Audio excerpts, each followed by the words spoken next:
कुछ पाने की हो आस आस, कोई अरमा हो जो खास खास आशाएं,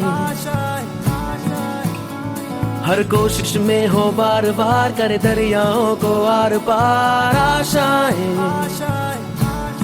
तूफानों को चीर के मंजिलों को छीन ले, आशाएं हिले दिल की, उम्मीदें हंसे दिल की, अब मुश्किल नहीं कुछ भी, नहीं कुछ भी, आशाएं हिले दिल की, उम्मीदें हंसे दिल की, अब मुश्किल नहीं कुछ भी, नहीं कुछ भी।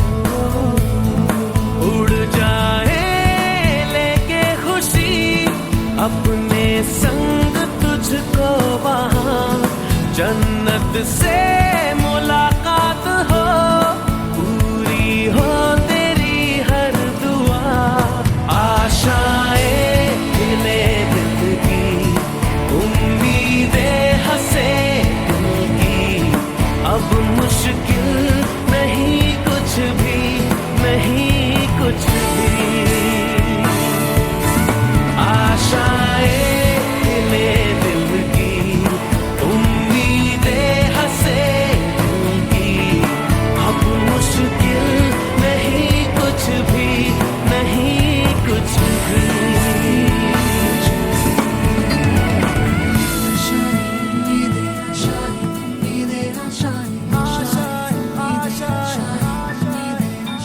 गुजरे ऐसी हर रात रात, हो ख्वाहिशों से बात बात, आशाएं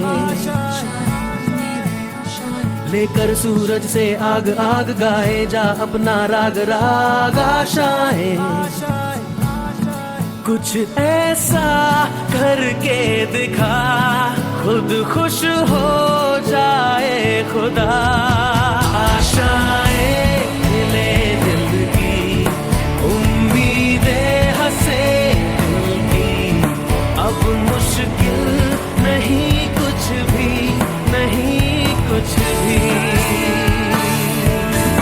आशाएं हिले दिल की, उम्मीदें हंसे दिल की, अब मुश्किल नहीं कुछ भी, नहीं कुछ भी।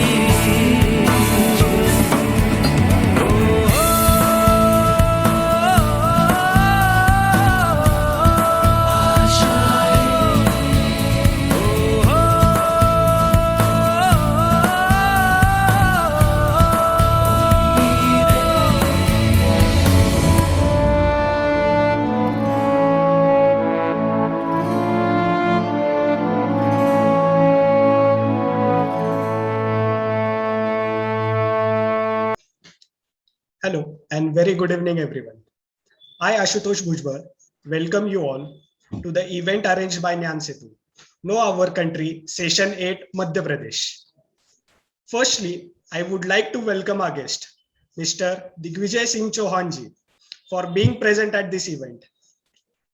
Thank you, sir. प्राकृतिक सुंदरता, खनिज संसाधने एवं विशेषताओं से भरे भारत का हृदय क्षेत्र मध्य प्रदेश। तो चलिए दोस्तों, इस राज्य के बारे में एक इंटरेस्टिंग फैक्ट्स का वीडियो देखते हैं।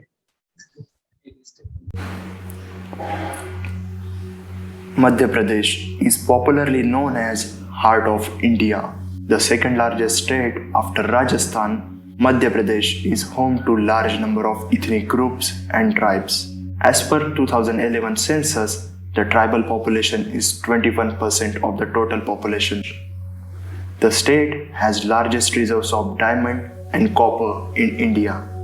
Ujjain is one of the 4 places where Kumbh Mela is organized in every 12 years. The caves of Bhimbetka has the oldest known rock arts in Indian subcontinent, dating back to more than 30,000 years.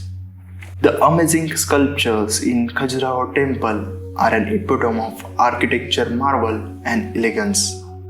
Narmada River Valley is rich in dinosaur and human fossils.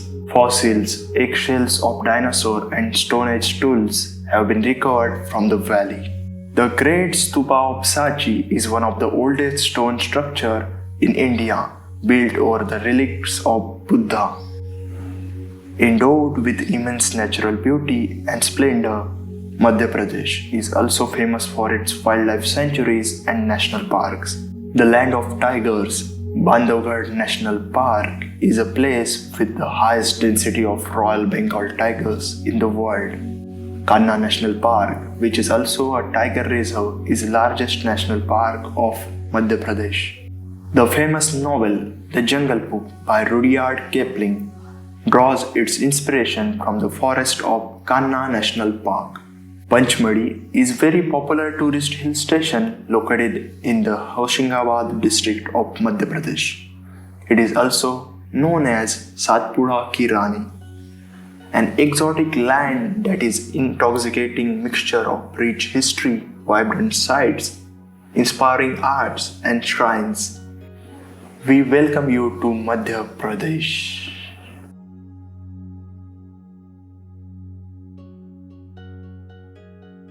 Video में भले ही देरी हुई लेकिन video बहुत ही interesting था। Narmada, Nimar Abhyudaya rural management and development association, founded by Bharti Thakur. After completing Narmada Parikrama, it runs free school up to the high school level for economically weaker sections of the society in the district of Nimar region of Madhya Pradesh. Let's watch a beautiful video about Narmada Lake. Nimar Abhyudaya Rural Management and Development Association, that is Narmada, is a spiritually oriented service mission. It was founded in October 2010 by Bharti Thakur after she completed Narmada Parikrama. It runs free preschool to high school level education centers at Bairagad, Bhattayan and Choti Kargaon. This is especially for the children belonging to economically weaker section of society in Khargaon district of Madhya Pradesh. It is set up on the bank of river Narmada by a group of dedicated people.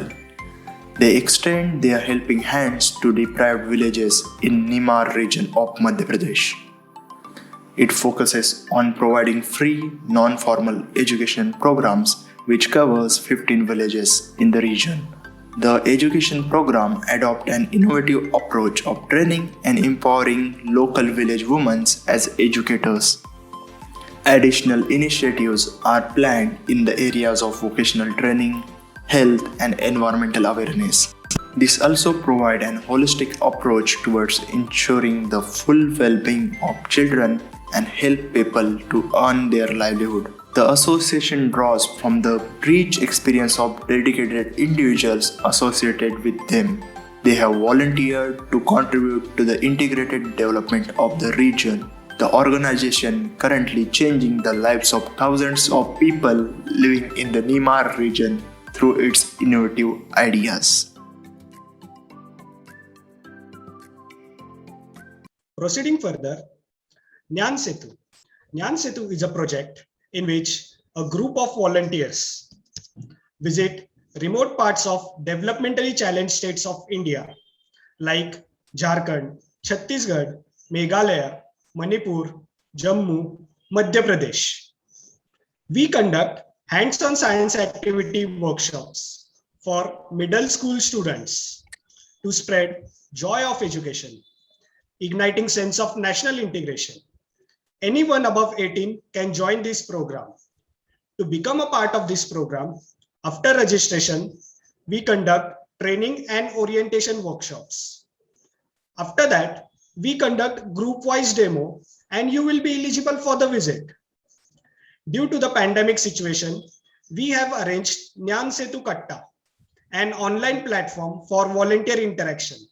Since December, we are organizing the series of Know Our Country, where you get an opportunity to interact with the local NGOs, experienced people working in the respective states, along with beautiful introduction of the state. 2019 में एक अनोखा गट नर्मदालय मध्य प्रदेश में ज्ञान सेतु के माध्यम से गया था। यह ग्रुप 5 लोगों का था, जिसमें 3 टीचर्स और 2 वॉलंटियर्स थे। इसी ग्रुप के एक वॉलंटियर सई देशपांडे का हम अब एक एक्सपीरियंस वीडियो के माध्यम से देखेंगे।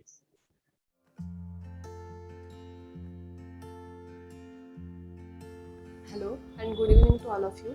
My name is Sai Deshpande and I am from Pune. तो पहली बार मैं नर्मदालय मध्य प्रदेश में 2019 में ज्ञान सेतु की तरफ से जाकर आई थी और वो मेरा एक बहुत ही कमाल का एक्सपीरियंस रहा।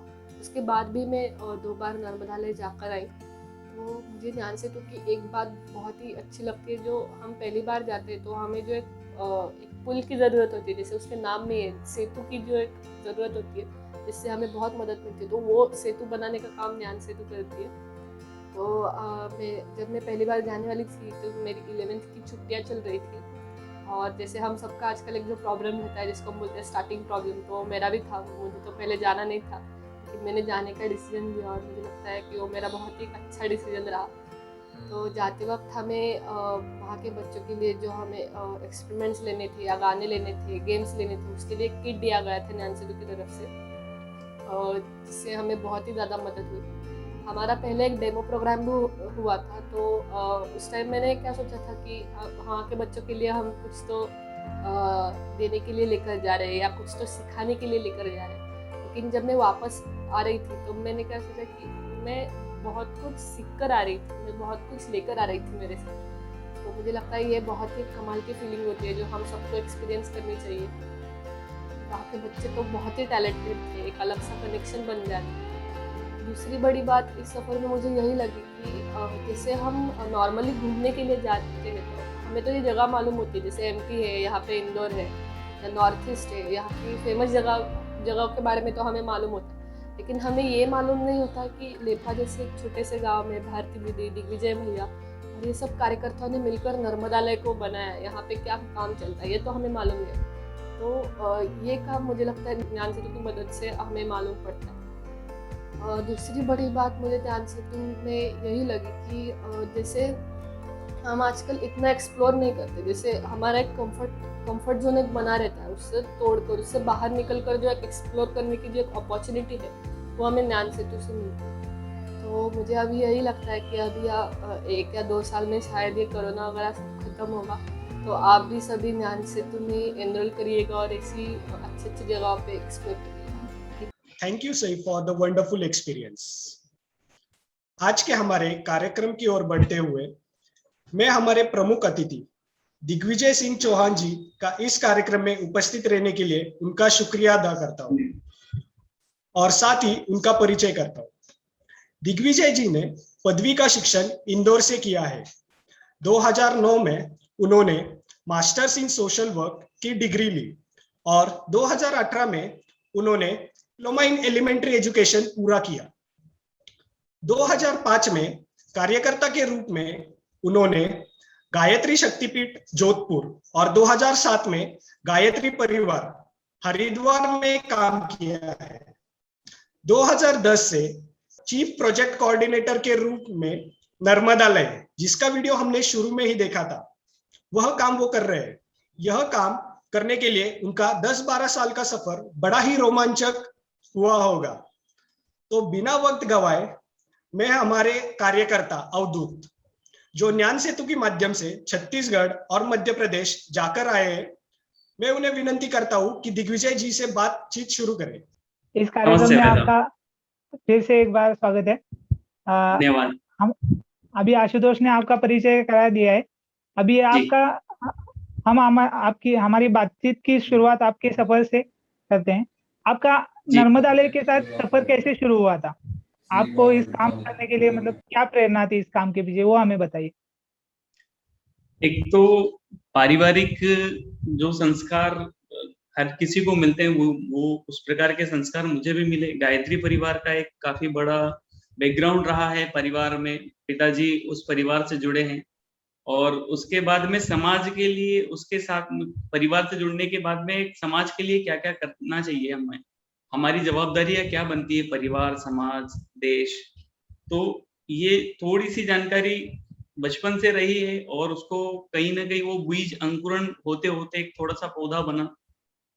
तो निमाड़ अभ्युदय की जब शुरुआत थी, जब निमाड़ अभ्युदय था भी नहीं, मतलब भारती दीदी जब नासिक से आई थी और श्रीनगर मंडलेश्वर में रहती थी, तो उस समय दीदी का आना जाना मेरे घर के सामने से होता था। तो मेरे माँ, पिताजी और बड़े भाई साहब जो उनसे जान परिचय हुआ था, उसके बाद में फिर दीदी से कहते थे कि दीदी से मेरे पिताजी बोलते थे कि दीदी मेरा एक बेटा है, मेरे दो बेटे हैं, मतलब एक भूपेन भैया, एक मैं। तो एक घर के लिए, एक समाज के लिए मैंने शुरुआत से सोची है। तो आप यदि कहेंगे तो वो उसने अभी मास्टर ऑफ सोशल वर्क किया है, आपके साथ कुछ समय काम करना चाहता है वो। तो इस प्रकार से मेरा जुड़ाव हुआ, और उसी बात को आगे में बढ़ाते हुए आज 12 साल मुझे कंप्लीट हुए हैं दीदी के साथ में। 2010 से आज तक काम कर रहा हूँ मैं। सही कहा दिग्विजय जी, एक समाज के प्रति हमारी एक जिम्मेदारी बनती है कि हम समाज के लिए भी कुछ काम करें। जी। आपका सफर वाकई अच्छा है। हम आगे बढ़ते हैं।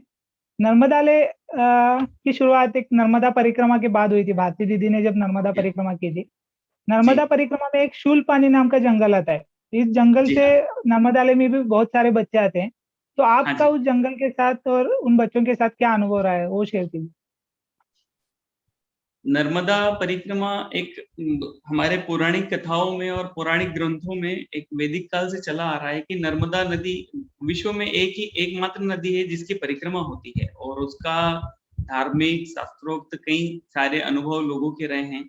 उसी हिसाब से दीदी ने भी 2005 में परिक्रमा की, 2005-6 में, और उसी दौरान कुछ समय बिताया यहाँ पर निमाड़ क्षेत्र में। कुछ तबीयत खराब थी, तो उसके बाद में जब शुरुआत हुई कि हाँ, मुझे बाकी जो अपना आगे का जीवन है वो नर्मदा किनारे बिताना है, तो उन्होंने निमाड़ क्षेत्र चुना काम के लिए।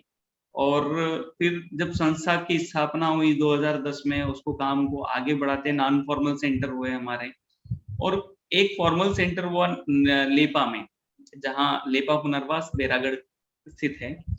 यहाँ पर हॉस्टल की सुविधा रखी गई बच्चों के लिए कि जो आसपास के गरीब परिवारों के बच्चे हैं। हमने कभी किसी जातिगत किसी चीज को देखा नहीं, कोई से भी समाज का हो, कोई से भी धर्म का हो, मुस्लिम हो, हिंदू हो, कोई भी होगा, उन बच्चों को अपन ने अपने सेंटर पे रखा। तो ऐसे ही एक नर्मदा समग्र नाम की संस्था है जो नर्मदा किनारे स्वास्थ्य के लिए काम करती है।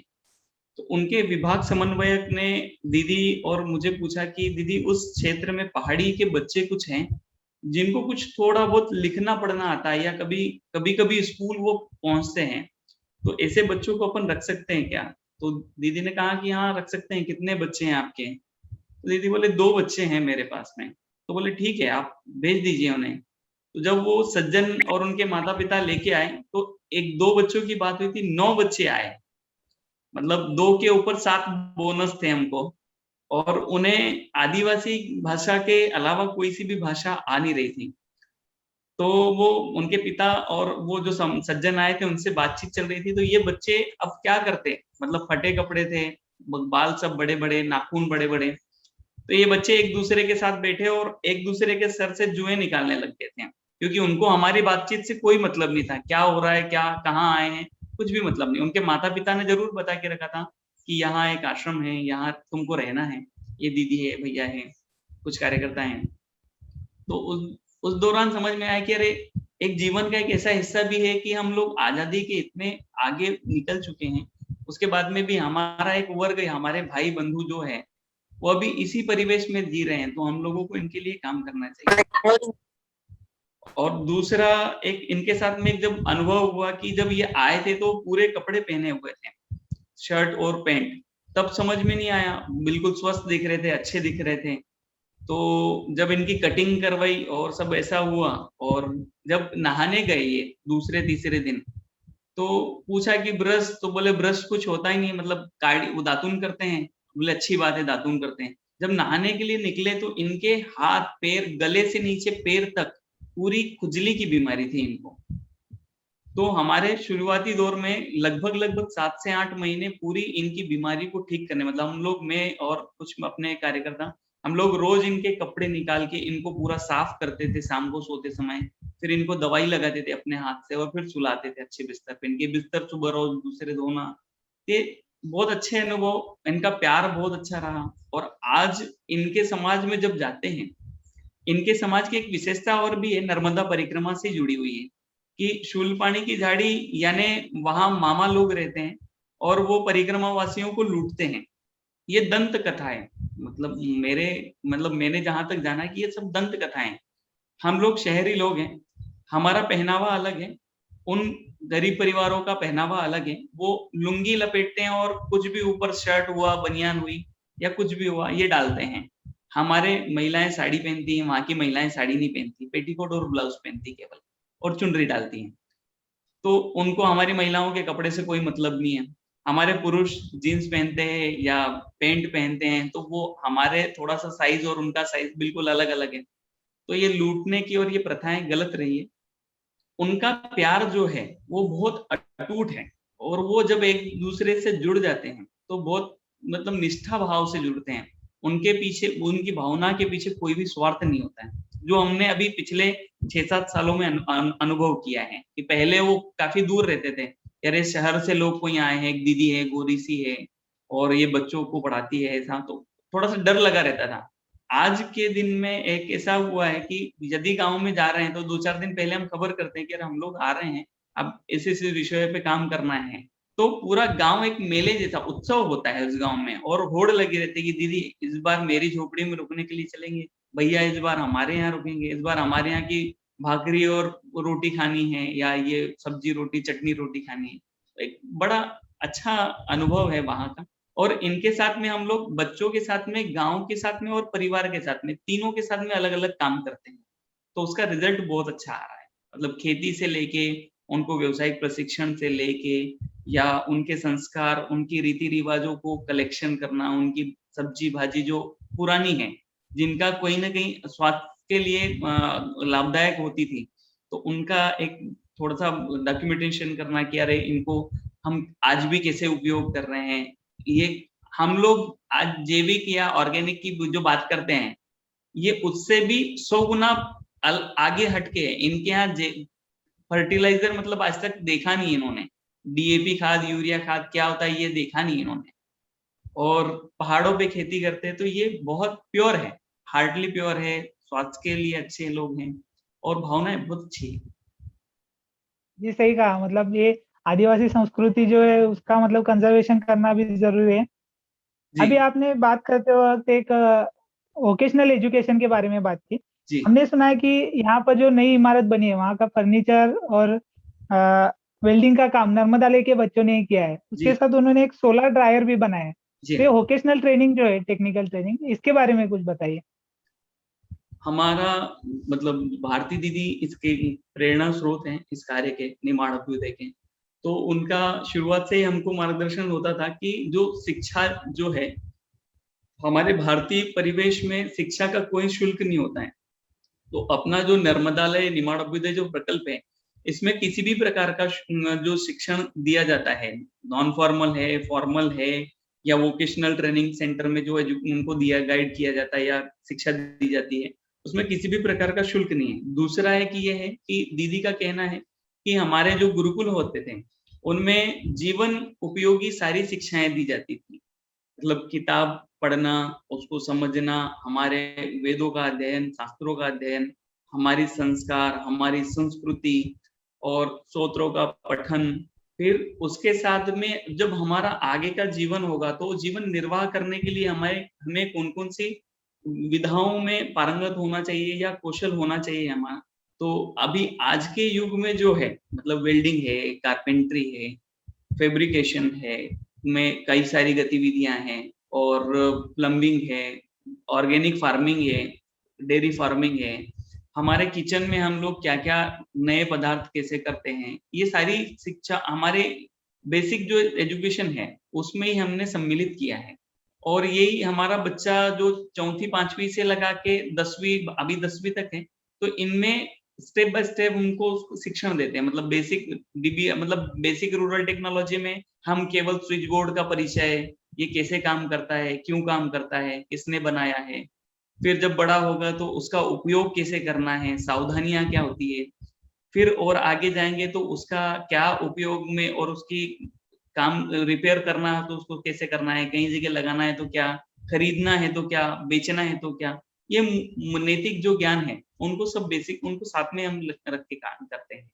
तो अभी हमारे यहाँ के जो भवनों का निर्माण जिसे आप बता रहे थे, हमारे यहाँ जो भी भवन निर्माण होते हैं उसकी पूरी प्लम्बिंग, ये 3 मंजिला हो या 1 मंजिला हो, हमारे बच्चे करते हैं। मतलब ऊपर से लटक के काम करना, कहाँ नया हो सकता है, कहाँ नया का कुछ, कई सारे नए हमने वो किए हैं।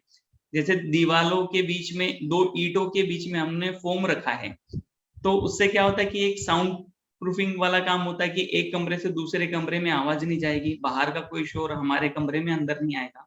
दूसरा, निमाड़ क्षेत्र है, यहाँ पर 47 डिग्री टेम्परेचर लगभग होता है हमारे यहाँ, 47-48 के आसपास में, तो काफी उसका टेम्परेचर उससे कम होता है। तो ये हमारे बच्चे उस विधाओं में काफी पारंगत हैं और अभी छोटे से बड़े तक उसमें काम करते हैं। मतलब गुरुकुल पद्धति में हमारे भवनों का निर्माण होता है या संस्था का संचालन होता है।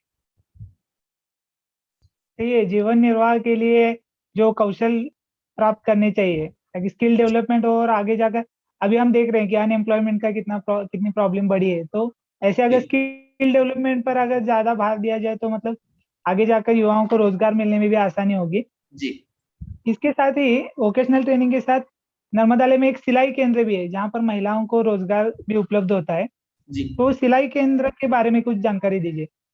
जी, एक बेसिक शुरुआती दौर ये रहा हमारे सिलाई केंद्र का कि जब अपने नॉन फॉर्मल सेंटर में बच्चे आते थे पढ़ने के लिए, तब उन बच्चों से हमारी चर्चा होती थी। दीदी खासकर लड़कियों और लड़कों से चर्चा करती थी, पूछती थी कि तुम्हारे पिताजी क्या करते हैं, माँ क्या करती है।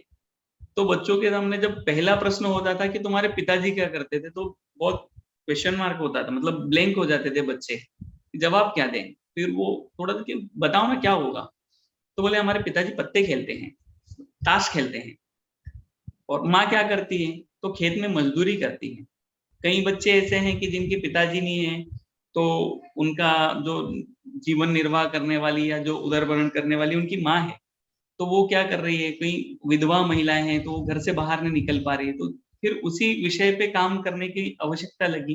तो दीदी ने कहा कि हम लोगों के यहाँ पहले रजाई होती थी, जो रुई का एक भर के हम रजाई सेल कर बनाते थे और गाँव में आसपास बेचते थे, और उसका जो पैसा होता था वो उन बहनों को हम देते थे कि ये इनका एक घर चल जाएगा। और उसका प्रतिसाद इतना अच्छा मिला कि हमने कई सारे प्रोडक्ट तैयार किए, जैसे अभी दोहड़ है, गाउन है, टॉप है, छोटी बच्चियों का, मतलब 1 साल से लगा के 10 साल तक की लड़कियों के लिए फ्रॉक हैं। कई सारे ऐसे 15-20 प्रोडक्ट तैयार किए और ये हमारी गाँव की महिलाएं करती। इसके साथ में हम लोगों ने महिलाओं का जो एक ग्रुप, जो वृद्ध महिलाएं हैं, जो भी घर में बैठी है, कुछ काम नहीं कर सकती, घुटनों की प्रॉब्लम है, कमर की प्रॉब्लम है, वो न तो अपने सेंटर पे आ सकती है और न कहीं खेत में काम करने जा सकती है। अब दिन में क्या करना है, तो उनको हम लोगों ने उनके घर में जाके काम देते हैं, मतलब कपड़ा, धागा और ये सब देते हैं। वो स्मोकिंग का काम करके देती हैं और उसका हम जो परचेस करते हैं और उसको सेल करते हैं, उसमें जो भी बेनिफिट होता है वो उन दादियों को देते हैं हम, अजी जो होती हैं उनको। तो आज उन अजियों का भी बहुत अच्छा एक ग्रुप बन गया है हमारे गाँव के आसपास गाँव में। तो वो बहुत अच्छा चल रहा है और उन बहनों को काम मिल रहा है। तो हम लोगों को एक सक्सेसफुल वही दिखता है कि यार इन बहनों के चेहरे पे आज जो खुशी है, कहीं न कहीं हमारे छोटे से प्रयास के कारण। और खासकर इसमें मैं जोर देना चाहूँगा कि हमारे महाराष्ट्र में काफ़ी योगदान है, क्योंकि हम लोग जो प्रोडक्ट तैयार करते हैं, इसका सेल अधिकांश हम महाराष्ट्र में करते हैं, मुंबई, पूना, नासिक, औरंगाबाद, जालना, जलगाँव। तो आज निर्माण अभ्युदय के प्रोडक्ट के प्रति इतनी श्रद्धा है, मैं यही कहूँगा, श्रद्धा ही कहूँगा, क्योंकि लोग देखते नहीं है उस प्रोडक्ट को। निर्माण अभ्युदय का है ना, नर्मदालय की बहनों ने बनाया है, तो हम ज़रूर खरीदेंगे। अभी उनके सही शादी पार्टीज में जो गिफ्ट, रिटर्न गिफ्ट करने के लिए हमारे प्रोडक्ट लेती हैं। तो एक काम के साथ में इनका जुड़ाव जो लोगों का है, उनको भी काफी उनका सहयोग काफी मिलता है हमको। काफी सराहनीय काम है आपका, मतलब सिर्फ बच्चों तक सीमित नहीं रखा, सामाजिक जी पूरा सोशल इंक्लूजन भी इसमें शामिल है। जी तो काम करते वक्त अभी सबको तो पता है कि पिछले साल से कोरोना महामारी का एक प्रभाव दिख रहा है, तो शिक्षा के क्षेत्र में इसका बहुत बड़ा प्रभाव दिखाई दे रहा है। तो इस पिछले साल के दौरान आपने मतलब काम कैसे किया, और शुरुआती दिनों में आपकी काम करने का क्या तरीका था, क्या दिक्कतें आई आपको इस काम करने में, इसके बारे में कुछ बताइए। शुरुआती दौर में तो कोरोना सबके लिए जो पहली बार का कोविड हुआ था, शुरू हुआ था, तो सबके लिए नया था। मतलब एक ये बीमारी होती है, सब बंद हो जाएगा, सबको अपने घर में रहना है और ये सारी चीजें हैं। तो हम लोगों को दिक्कत ये थी कि आसपास कहीं जा नहीं सकते थे। पर उस दौरान बहुत अच्छी चीजें, जैसे आपने कहा था कि बच्चों को शिक्षण के लिए क्या, तो हम लोगों के बच्चे इतने खुशनसीब हैं कि हमारे बच्चों, एक तो गरीब परिवार के, तो किसी के पास भी स्मार्टफोन नहीं है। तो हमारा कोई ऑनलाइन प्रोग्राम न पहले था और न हम आजकल कोई करते हैं बच्चों के साथ में, क्योंकि ऑनलाइन हम उनको, बच्चों गरीब परिवार को यदि एंड्रॉइड खरीदने के लिए प्रेशर करेंगे तो एक नया बर्डन होगा, तो हम लोग कोई प्रेशर नहीं करते। दूसरा इसमें ये रहा कि जो इस बार हमको बच्चों के पेरेंट्स ने बोला है कि बच्चे जब अपने यहाँ से घर में गए हैं, हॉस्टल के बच्चे हैं या स्कूल डे बोर्डिंग के बच्चे हैं, वो जब घर गए तो घर में जब बैठते थे तो उन दूसरे स्कूलों के या अपने परिवार के दूसरे भाई बहनों से ये अलग रहे। हमने कहा कैसे अलग रहे ये? तो इनकी जो दिनचर्या है, सुबह से 5 बजे उठने की और रात को 9 बजे सोने की, एकदम फिक्स करके रखी। उठना है, प्रार्थना करना है, साफ सफाई अपने कमरे की करना है, अपना दैनिक काम करना है, नाश्ता है, फिर प्रार्थना है, गौशाला में है, अपनी स्कूल जाना है, शारीरिक व्यायाम है, शाम को शाखा लगेगी, खेल है, और फिर दिन में कुछ पढ़ना है, अच्छा साहित्य पढ़ना है। तो बोले भाई साहब, बोले आपके बच्चे जो हॉस्टल के बच्चे हैं, ये घर में जब आते हैं तो हम लोगों को इनसे सीखने को मिलता है कि दूसरे बच्चे, दूसरे परिवारों के बच्चे मोबाइल लेके खेल रहे हैं और ये इन्होंने नए नए खेल अपने बनाए हैं, नए गाने, कविताओं को कुछ गाने गा रहे हैं, पहाड़े गा रहे हैं, हमारे यहाँ पहाड़े भी गाते हैं। तो हमको बड़ा शिक्षण के मामले में बड़ा चिंता का विषय नहीं रहा। हमारा विषय ये रहा कि जो गरीब परिवार हैं, उनको एक तो बेरोजगारी हो गई थी कि कोई काम नहीं मिल रहा था।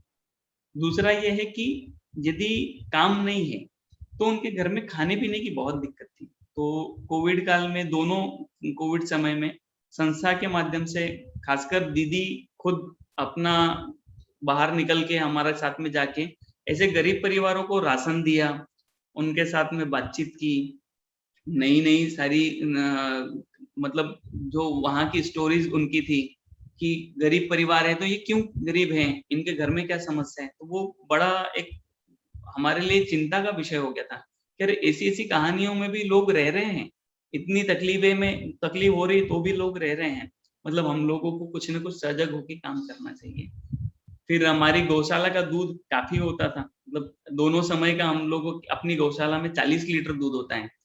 तो दीदी ने कहा कि हम बेचने से कोई मतलब नहीं है। तो कोविड काल में हमारे जो कार्यकर्ता थे, वो दूध की केटली लेके टांग के पूरे गांव में घूमते थे, और जिनके यहाँ छोटे बच्चे होते थे दूध पीने वाले, उनके हर एक के घर में निःशुल्क दूध देते थे।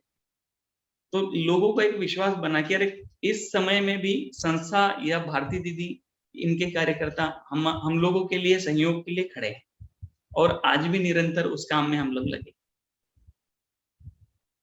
आपने जो मतलब ये इस लॉकडाउन के काल में जो काम किया है वो काफी सराहनीय है, जी क्योंकि लोगों की इतनी निस्वार्थ सेवा करना, और नर्मदालय ने ये सेवा करके अपना एक ब्रांड बना दिया है।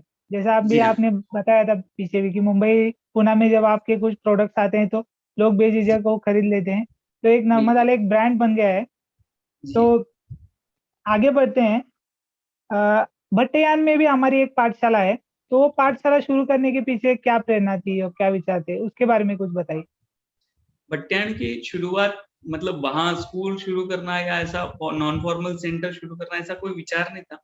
एक बार दीदी और हम लोग एक प्रवास में थे, तो वहां मालूम पड़ा था कि एक कोई संत है, भूटान के हैं, जिनका पूर्वार्ध संत के होने के पहले पूर्वार्ध भूटान का है।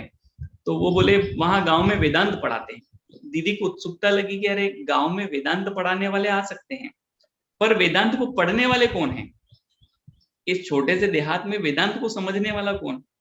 तो दीदी और हमारे कार्यकर्ता एक गोलू करके हैं, वो गए। तो दीदी महाराज जी से परिचय कर रहे थे, तब तक हम अपनी गाड़ी, एक 4 व्हीलर है जेनियो, उसमें एक चॉकलेट का डब्बा रखा रहता है तामस से बच्चों के लिए खाने के लिए। तो उसने ऐसे ही 2-4 बच्चे आए तो उनको दे दिया। तो 2-4 बच्चों ने चॉकलेट ली, तब देखा कि अरे बच्चे चॉकलेट मिल रही है। तो उन झोपड़पट्टी जो भट्टियान जो सेंटर है अपना, वहां पर अभी 65 घर हैं, झोपड़ियां हैं। तो उनमें से कम 100-125 बच्चे बाहर निकले।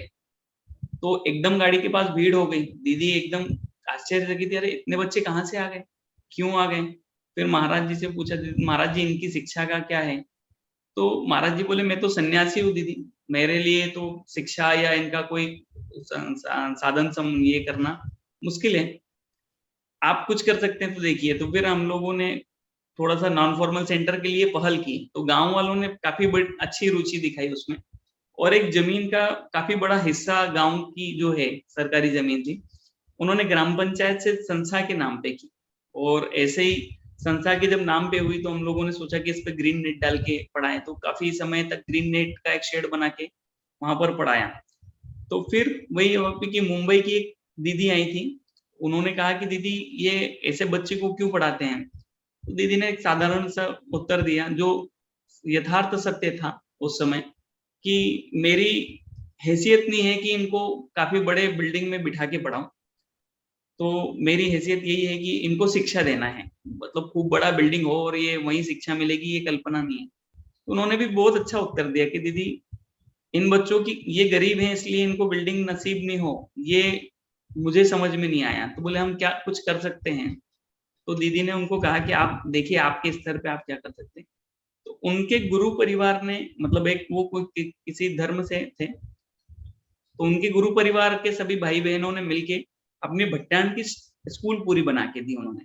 अब बनवाई अपन ने, उसका फंडिंग पूरा उन्होंने किया। बहुत सुंदर स्कूल बना है, 8 फीट की दीवार है, उसके ऊपर चद्दर डले हैं और एकदम नर्मदा किनारे है, जहां से एक ही वहां का सौंदर्य काफी रोमांचक है कि एक ही सीटिंग से आपको सूर्योदय भी है और उसी सीटिंग से शाम को सूर्यास्त भी है।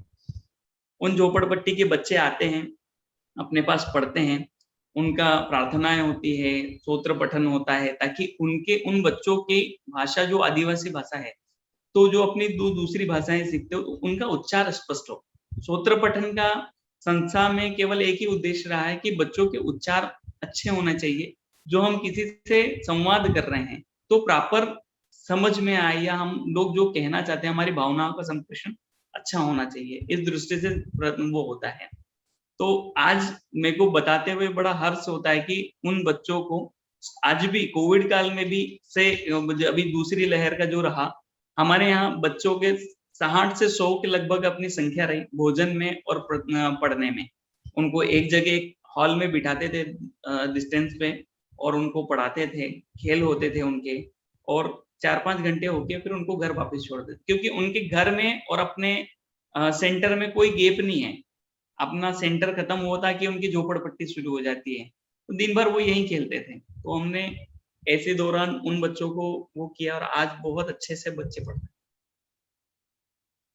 ये अच्छी बात है कि मतलब वहाँ पर बच्चों को एक फैसिलिटी अवेलेबल होगी बटेयान में भी।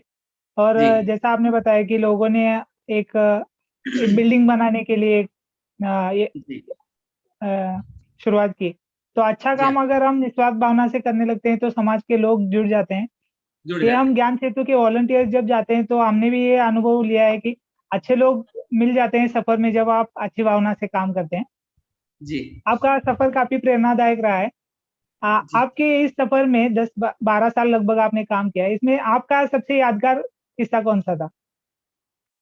मेरा यादगार किस्सा,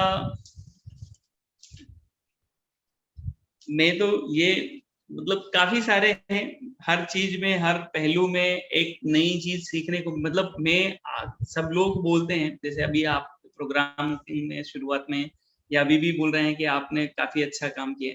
पर मैंने आज तक ये समझा है कि मैंने इस काम से हर दिन एक नई चीज सीखी है, जो इन बच्चों ने सिखाई, जो इस परिवेश में सीखी है, जिस माहौल में सीखी है। तो मैं भी एक स्टूडेंट हूँ यहाँ का, कार्यकर्ता कम हूँ, एक विद्यार्थी ज्यादा हूँ। तो जो यादगार किस्से हैं वो हर दिन के एक नए हैं, पर एक याद आती है अभी जो नर्मदा जयंती उत्सव हुआ था हमारा 2020 में। और नर्मदा जयंती उत्सव के बारे में थोड़ा सा मैं कल्पना दूं कि भारत में एकमात्र नदी है जिसकी परिक्रमा होती है और उसका जन्मदिन सादर करना होता है और उसका काफी बड़ा उत्सव होता है। तो नर्मदा किनारे हर एक घाट पे, हर एक गांव में लोग अपनी श्रद्धा से करते हैं, जिसको जैसा लगता है। निमाड़ अभ्युदय ने भी पिछले 3 साल से पहल की है और इसको हमने शुरू किया है। तो उसी दौरान जब अपने यहाँ पर इस साल के इसमें 300 लोगों का रजिस्ट्रेशन हुआ था आने के लिए, कि 300 लोग आएंगे महाराष्ट्र भर से, महाराष्ट्र है, गुजरात से आए थे, कुछ छत्तीसगढ़ से आए थे। तो उन लोगों की रहने की, खाने की व्यवस्था पूरी प्रोग्राम की, कुछ जो मुख्य अतिथि जैसे अपनी माननीय लोकसभा सभापति सुमित्रा तई महाजन भी थी, पूना यूनिवर्सिटी के नितिन कलमरकर जी थे जो डीन हैं। तो इनकी व्यवस्थाओं में जो कार्य होने की तैयारी चल रही थी 1 महीने पहले से, तो मुझे ऐसा लगता था कि हम बड़े कार्यकर्ता हैं, हमने ये लाइट की व्यवस्था देखनी है, हमने सोने की व्यवस्था देखनी है, भोजन की व्यवस्था देखनी, बड़ा गर्व होता था कि अरे, मैं बोलता था कि अरे यहाँ सब बोलते बड़े भैया ये करना है वो करना है। पर मैंने एक दिन जब देखा कि जब हमारी बैठक होती थी शाम को भारती दीदी के साथ में, और वो बैठक खत्म होने के बाद में मैं अपने बच्चों का हॉस्टल है ऊपर, तो मैं वहां गया तो उनकी एक बैठक चल रही थी। तो मैं एकदम चौंक गया, मैं कह रहा इतने इकट्ठे होके क्या कर रहे हैं। फिर मैं धीरे से गेट के पास से जहां इनकी बैठक चल रही थी वहां खिड़की के पास गया, मैंने देखा कि क्या बात कर रहे हैं। तो सब बच्चों के पास में अपनी स्कूल की नोटबुक थी और सब अपना अपना काम लिख रहे थे कि पानी की व्यवस्था में इतने हैं, उसकी टोली नायक ये है, बिजली की व्यवस्था में ये है, उसका टोली नायक ये है, उसके साथ इतने कार्यकर्ता हैं, निवास की व्यवस्था में, भोजन की व्यवस्था, इतनी सारी व्यवस्थाएं जो हम लोग लिखते थे, उन्होंने हम लोगों से सुना और उन्होंने खुद की बैठक तैयार की। और ऐसे हर चौथे 5वें दिन उनकी बैठक होती थी, मैं हर लगातार बैठकें उनकी छुप छुप के देखता था और बिल्कुल नियोजन इतना अच्छा था कि मुझे मतलब रोना आता था कि यार हम अपने आप को बड़े कार्यकर्ता समझ रहे हैं, ये हमसे बड़े कार्यकर्ता हैं। और उनका नर्मदा जयंती के प्रोग्राम में पहले दिन हम लोगों के यहाँ 700 लोग रहे। कभी किसी के खाने की व्यवस्था में, स्टेज की व्यवस्था में, या मंच संचलन में, साउंड व्यवस्था में, निवास व्यवस्था में, पार्किंग में, या आने जाने की व्यवस्थाओं में भी कि मेहमान आएंगे तो उनका बैग कहाँ पहुंचाना है, ये तक व्यवस्था में हमारा 5 साल का बच्चा से लगाकर हमारे 50 साल के कार्यकर्ता सब सारे थे। और प्रोग्राम के आखिर में जब सब बैठक व्यवस्था, तो 4 घंटे बाद कोई सब लोग कह रहे थे कि भैया आपके यहाँ इतना बड़ा प्रोग्राम हुआ, हमें मालूम नहीं हुआ, क्योंकि प्रोग्राम खत्म होते ही पूरा वाइंड अप हो गया। बोला हम लोग वाइंड अप करने में हमको 3-3 दिन लगते हैं, आपके यहाँ 4 घंटे भी नहीं लगे हैं। तो बड़ा उस दिन मतलब आंखों में आंसू भी थे और दीदी के साथ बैठा था मैं, दीदी को मैंने सारी चीजें बताई। तो मतलब जितना श्रेय हम लोग दे रहे थे अपने आप को, उनसे कहीं ज्यादा हमने हमारे बच्चों को दिया। और वो बड़ा यादगार था कि कार्यकर्ता मोड किसी उम्र से नहीं आंका जा सकता, या किसी शिक्षा से नहीं आंका जा सकता कि मैंने समाज कार्य में कुछ पदवी हासिल की है, या मैंने इसके साथ में रह के इतना समय काम किया है। ये बच्चे भी, 5 साल का बच्चा भी या 12 साल का बच्चा भी काम कर सकता है। केवल आपको उसके अंदर बीज रोपण करना है, वो अपने आप अंकुरण करेगा और अच्छा कार्यकर्ता बनेगा।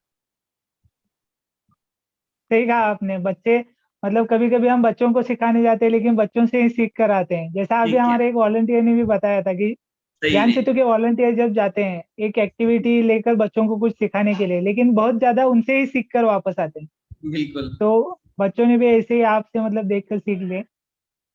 इसके बाद मैं आपसे ये पूछना चाहूंगा कि हमारे जो ज्ञान सेतु के वॉलंटियर्स है जैसे और युवक होते हैं, वो ग्राम विकास और शिक्षा के क्षेत्र में नर्मदालय से जुड़कर या और किसी संस्था से जुड़कर कैसे अपना योगदान दे सकते हैं? मेरा, जैसे आपने बताया कि अभी युवा जो हैं सारे, जो कुछ काम समाज के लिए करना चाहते हैं। निर्माण अभ्युदय नर्मदालय जैसे ज्ञान प्रबोधिनी नाम की संस्था है, जो आप जहाँ से पढ़े हैं, आप वहाँ के वॉलेंटियर हैं। ये सभी एक ही पद पे काम करने वाली है। हम लोग जिस संस्था से जुड़े हैं, मतलब दीक्षा ली है रामकृष्ण मिशन, जहाँ जिसके स्वामी रामकृष्ण परमहंस जी रहे हैं, उन्होंने एक बहुत अच्छा वाक्य कहा है, जतो मत ततो पथ। जितने मत हैं उतने पथ हैं, अपना पथ कौन सा है उसको संभाल के चलना है। तो मेरा युवाओं से यही कहना है कि समाज के हर हिस्से में काम की आवश्यकता है। आप अच्छा साहित्य पढ़ें, अच्छे लोगों की संगत में रहें, तो उनके अनुभव, उनके विचार हम लोगों को काम देते हैं। और निर्माण अभ्युदय, ज्ञान प्रबोधिनी या स्वरूप वर्धिनी जैसी अच्छी संस्थाएं जो काम कर रही समाज में, तो काम छोटा या बड़ा, कार्यकर्ता छोटा या बड़ा, नाम कितना बड़ा है, काम कितना बड़ा है, उसको ना आते हुए हम हमारी समझ से हमारे स्थानीय समाज में भी काम करना चाहें तो किसी के साथ में भी जुड़ के काम कर सकते हैं। और समाज के हर युवा ने आगे होके काम करना चाहिए। आज हमको कोविड की पार्श्वभूमि पर यदि देखा जाए तो आज समाज को एक आईना बताया है कि मौत कितनी आसान है, और कितनी आसान होने के साथ में आपके रिश्ते कितने प्रगाढ़ है ये भी मालूम पड़ता है। हमने कई सारे कोविड काल में जब काम किया था तो कई सारे ऐसे किस्से देखे कि खूब पैसा खर्चा किया उस व्यक्ति को बचाने के लिए, पर जब शरीर चला गया, प्राण चले गए शरीर से, तब उनको हाथ भी लगा नहीं रहते। तो हमारे वॉलेंटियर ने, डॉक्टर्स ने, वहां के लोगों ने उनका अंतिम संस्कार किया, और ये सारी चीज जब हुई तब मालूम पड़ा कि हमने समाज को क्या दिया है तो समाज हमको क्या देगा। ये सीखा है आज समाज से। तो सारे युवा या बच्चे हैं या जितने भी लोग हैं, मेरी एक ही उनसे प्रार्थना है या निवेदन है कि समाज के किसी भी हिस्से में काम करें, जहां भी काम करें, अपना समर्पण भाव लगा। सही कहा आपने, जितना मतलब हम कर सकते हैं अपनी तरफ से उतना हमें शुरुआत कर देनी चाहिए काम के लिए। एक अच्छी जी। भावना से काम करेंगे तो आगे जाकर और लोग भी जुड़ते जाएंगे और अच्छा काम होगा। जी।